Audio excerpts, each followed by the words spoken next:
Bu kanalda kaçtı az. Suka.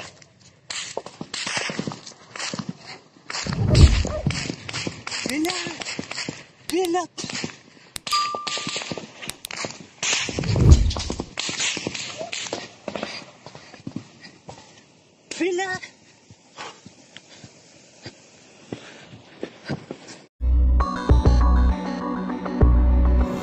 Assalamu alaikum tuğanlar. Barыңыздар жақсы білесіздер.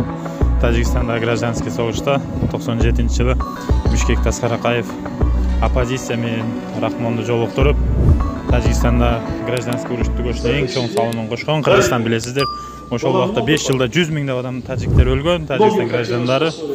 Ошол кандуу согуш токтотуп, Кыргызстан өтө чоң салымын кошкон. Бул жерде Рахмон ошону айтып жатат туугандар, көрүп турасыздар.